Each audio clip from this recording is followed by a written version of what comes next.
Students आज हम बात करेंगे सेंटर ऑफ ग्रेविटी के बारे में। सेंटर ऑफ ग्रेविटी यानी कि CG centre of gravity.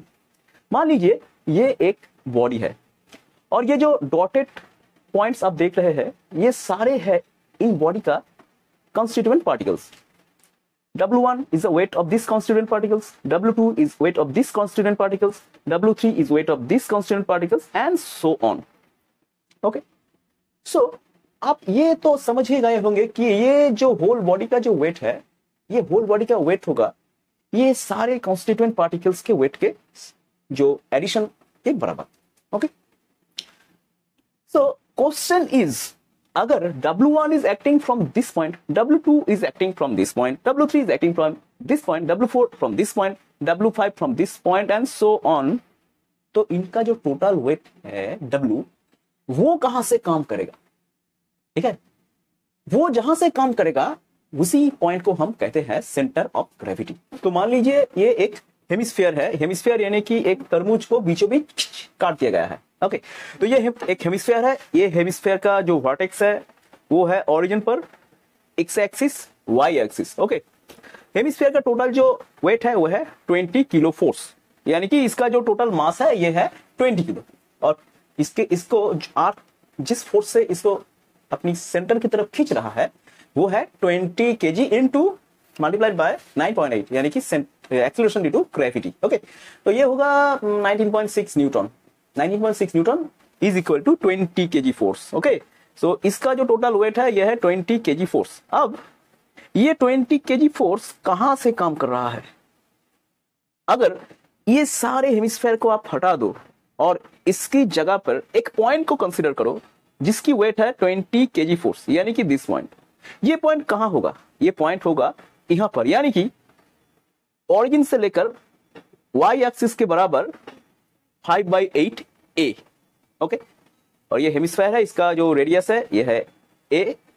Okay, ये है वर्टेक्स, वर्टेक्स से लेकर 5/8 A डिस्टेंस पर इसका टोटल वेट कंसीडर किया जा सकता है। ओके, यानी कि इसका सेंटर ऑफ ग्रेविटी होगा कहां पर? इस पॉइंट पर। ओके, तो ये जो पॉइंट है ये हम कैसे निकाले? हालांकि इसकी सेंटर ऑफ ग्रेविटी को निकालने की जो प्रोसेस है ये प्रोसेस आप लोगों का जो आईसीएससी का सिलेबस है वहां पर नहीं है। अगर आप जानना चाहते हो कि ये कैसे निकाला जाता है तो आप मेरा जो क्लास 11 का जो रिजिड बॉडी का क्लास है वो आप फॉलो कर सकते हो। हालांकि वो class all is in Bengali languages. Okay, तो स्टूडेंट्स कैसे हम ये जान पाए कि इसका जो सेंटर ऑफ ग्रेविटी है इसका पोजीशन कहां होगा? Okay, now let us come to these 2 points about center of gravity. क्या लिखा हुआ है यहाँ पर? आप इस आपका जो वीडियो है उसको पॉज कीजिए और ये नोट्स आपका जो कॉपी है वहां पर उतार लीजिए। ओके, तो क्या है? First point is weight of all constituent particles can be considered at CG, यानी कि ये जो टोटल वेट है ये वेट आप सीजी से कंसीडर कर सकते हो। ये सीजी है यहाँ पर, मान लीजिए सीजी है यहाँ पर, यानी कि ये टोटल मास आप यहाँ पर है ये मान सकते हो। इसका सेंटर ऑफ ग्रेविटी है इस पॉइंट पर, यानी कि आप ये फुल बॉडी को भूल जाओ और बॉडी का टोटल जो मास है, टोटल जो वेट है उस वेट को मान लो कि यहां पर वो टोटल वेट है। Okay, now weight of all constituent particles can be considered at CG and point number 2 is resultant moments of all constituent particles is 0 about CG. तो सीजी होगा वहां पर, सीजी होगा वहां पर जिस पॉइंट के रिस्पेक्ट से आप अगर ऑल पार्टिकल्स का मोमेंट निकालोगे ना तो आपका आंसर 0 आएगा। ओके, कैसे? इस फिगर पर आप आ जाइए। मान लीजिए ये जो पॉइंट्स है ये इसका कॉन्स्टिट्यूएंट पार्टिकल्स है, W1, W2, W3, W4। हालांकि यहां पर 4 ही पॉइंट को हम ड्रॉ किए हैं, यहां पर बहुत सारे पॉइंट है।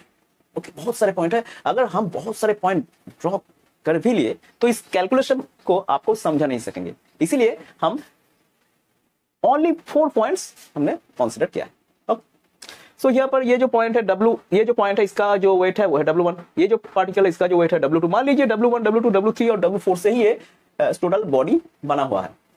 तो इसका जो वेट है W1 is acting from this point, W2 acting from this point, W3 acting from this point and W4 acting from this point. और ये जो पार्टिकल्स है ये पार्टिकल्स का पोजीशंस है, ये जो सेंटर ऑफ ग्रेविटी है उस पॉइंट से इस पॉइंट का जो सेंटर ऑफ ग्रेविटी से इस पॉइंट का जो परपेंडिकुलर डिस्टेंस है वो है x1, इस पॉइंट का जो परपेंडिकुलर डिस्टेंस है वो है x2 एंड W3 का जो परपेंडिकुलर डिस्टेंस है वो है x3 and so on x4 है ये परपेंडिकुलर डिस्टेंस। सो अगर हम W1 का मोमेंट निकालना चाहते हैं इस पॉइंट के रिस्पेक्ट पर यानी कि सेंटर ऑफ ग्रेविटी के रिस्पेक्ट पर, तो क्या होगा, द मोमेंट होगा W1 इंटू x1, किस तरफ होगा, एंटी क्लॉकवाइज। W2 का होगा W2 into x2 anti clockwise, okay. W3 का होगा W3 into x3 but clockwise. W4 का होगा W4 इंटू x4 क्लॉकवाइज। अगर आप इन सबको आप एडिशन कर दोगे तो आपका रिजल्ट आएगा 0, ओके। क्योंकि आप सबने ये जो पॉइंट है, इस पॉइंट क्या है, सेंटर ऑफ ग्रेविटी है ना, इसके रिस्पेक्ट पर ऑल पार्टिकल्स का मोमेंट निकाले हैं। और सेंटर ऑफ ग्रेविटी के रूल ही ये है कि अगर आप सेंटर ऑफ ग्रेविटी के रिस्पेक्ट पर ऑल पार्टिकल्स का मोमेंट ऑफ मास यानी कि मोमेंट निकालो, मोमेंट ऑफ फोर्स होगा यानी कि टॉर्क निकालोगे तो आपका रिजल्ट 0 ही आएगा, okay. So take down this notes. यहां पर total anti clockwise torque of total anti clockwise moment torque भी कहा जा सकता है, moment tau AC is W1 x1 W2 x2 dot dot dot and so on. यहां पर टोटल क्लॉकवाइज टॉर्क और total clockwise moment TC is equal to W3 x3 W4 x4 and so on, and these two torques are equal, okay। so आप कह सकते हैं कि इसका centre of gravity यहां पर ही होगा, ओके। तो students, position of centre of gravity depends on mass distribution. तो position of centre of gravity जो बॉडी है उसका मास डिस्ट्रीब्यूशन पर डिपेंड करता है। कैसे, लीजिए ये एक सुंदर सा बॉडी है, ये एक परफेक्ट सिलेंडर। इस बॉडी पर टोटल जो मास डिस्ट्रीब्यूशन है वो यूनिफॉर्म है। तो अगर यूनिफॉर्म मास डिस्ट्रीब्यूशन होगा तो इसका जो सेंटर ऑफ मास होगा वो होगा इसका जियोमेट्रिकल सेंटर पर, यानी कि इसका जो हाइट है यह h, तो सेंटर ऑफ मास होगा h/2 पर, ओके। लेकिन ये जो बॉडी है ये क्या यूनिफॉर्मली इसका मास डिस्ट्रीब्यूटेड है? नहीं है ना, ये कौन है, इसका सेंटर ऑफ ग्रेविटी h/2 पर नहीं होगा। देखिए इसका जो मास है वो ज्यादा से ज्यादा मास नीचे की तरफ है, यानी कि इसका सेंटर ऑफ ग्रेविटी उसका h/2 से थोड़ा नीचे होगा, ये है h/4 पर। ये है एक सॉलिड कोन, ओके। हॉलो कोन, इसका मास इससे कम है, ओके। तो इसका थोड़ा ऊपर होगा यानी कि h/3 पर होगा इसका centre of mass, okay. Here solid sphere, ये तो यूनिफॉर्म मास डिस्ट्रीब्यूशन है, इसका सेंटर ऑफ ग्रेविटी होगा इसका जियोमेट्रिकल सेंटर पर। जहां जहां भी यूनिफॉर्म मास डिस्ट्रीब्यूशन है वहां पर उसका centre of gravity, centre of mass, मैं बार बार सेंटर ऑफ ग्रेविटी की जगह सेंटर ऑफ मास मैं बोल रहा हूं, वो दोनों एक ही है, वो दोनों एक ही है। अगर आप बॉडी जो ले रहे हैं वो बॉडी अगर छोटा है, जो आपके साइज है उसके रिस्पेक्ट में बहुत ही छोटा अगर आपका ऑब्जेक्ट है, उसका सेंटर ऑफ ग्रेविटी और सेंटर ऑफ मास ये दोनों पॉइंट सेम पॉइंट है, ओके। सेंटर ऑफ मास के बारे में आपको क्लास 11 की मैकेनिक्स पे आपको पता चलेगा, ओके। तो यहां पर है एक सॉलिड हेमिस्फीयर, इसका सेंटर ऑफ मास कहां होगा, ये तो यूनिफॉर्म इसका मास तो डिस्ट्रीब्यूटेड नहीं है, इसका होगा 3/8 फ्रॉम द बेस, यह है इसका सेंटर, यहां से लेकर 3/8 इंटू a डिस्टेंस पर ये इसका सेंटर ऑफ मास होगा, ओके। सॉलिड डिस्क ये यूनिफॉर्म है, इसका सेंटर ऑफ मास इसका जियोमेट्रिकल सेंटर पर होगा।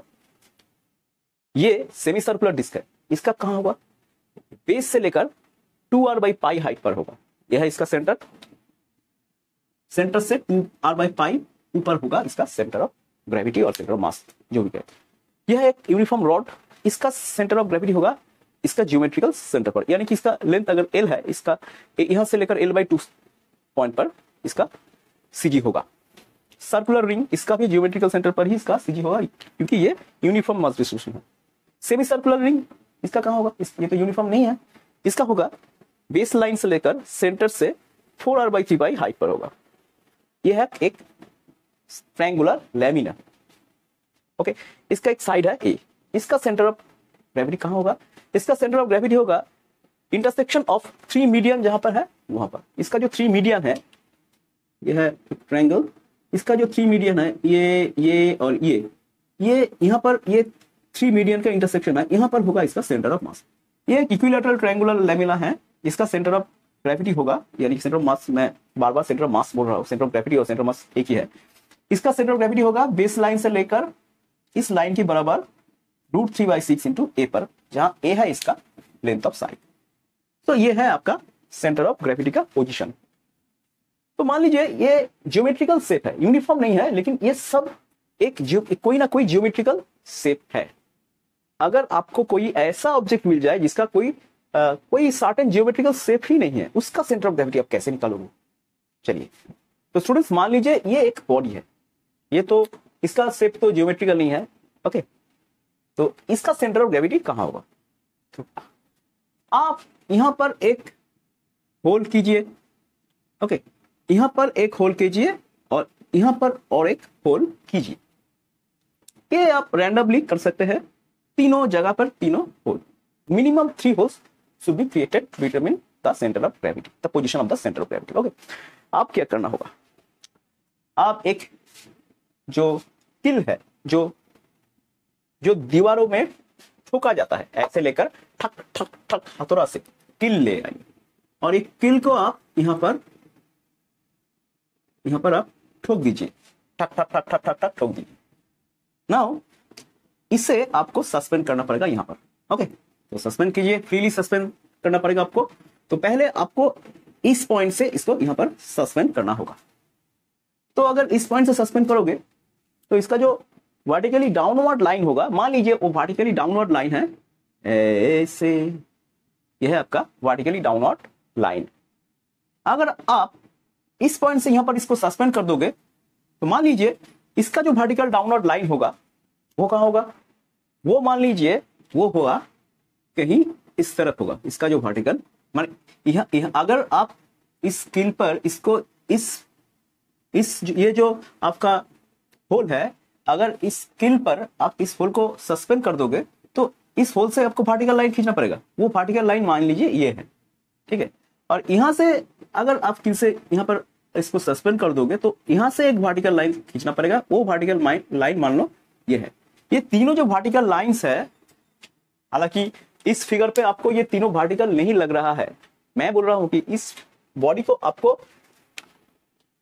फर्स्ट टाइम ये जो होल है, ये मान लो ये होल का नाम है होल नंबर ए, होल ए से आपको इसको सस्पेंड करना पड़ेगा और आपको एक वर्टिकल लाइन ड्रॉ करना पड़ेगा। जब इसका जो कंपन है, इसका जो वाइब्रेशन है, ये जब रुक जाएगा आपको एक वर्टिकल लाइन खींचना पड़ेगा। वो वर्टिकल लाइन मान लीजिए ये है।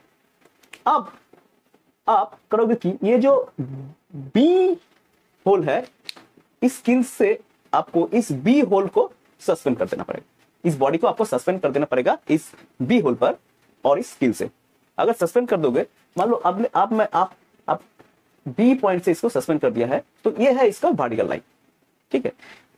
और अगर ये होल आपका सी है और इस स्किल से आप इस सी होल को सस्पेंड कर दोगे, तो जो वर्टिकल लाइन आपको ड्रॉ करना पड़ेगा, मान लीजिए वो वर्टिकल लाइन ये है, ओके। तो तीनों वर्टिकल लाइंस जिस पॉइंट पे इंटरसेक्ट करेगा वही पॉइंट होगा आपका सेंटर ऑफ ग्रेविटी, ओके। तो ऐसे आप position of centre of gravity निकाल सकते हो with no such geometrical shape, okay. तो स्टूडेंट्स, ये है आपका टोटल आईसीएससी का जो सिलेबस है क्लास 10 पर, उस सिलेबस के अकॉर्डिंगली ये टोटल क्लास। सेलिना की बुक पे जो एक्सरसाइज है वो आप करिए, वहां पर कोई न्यूमेरिकल इस चैप्टर से नहीं दिया है, तो there is no numericals, just solve कीजिए जो एक्सरसाइज है। अगर आपको कोई एक्सरसाइज का प्रॉब्लम, एक्सरसाइज का कोई क्वेश्चन अटक जाए तो जरूर चैनल पर कमेंट करना मत भूलिए। तो स्टूडेंट्स, फिर मिलेंगे नेक्स्ट वीडियो पर, तब तक के लिए बाय।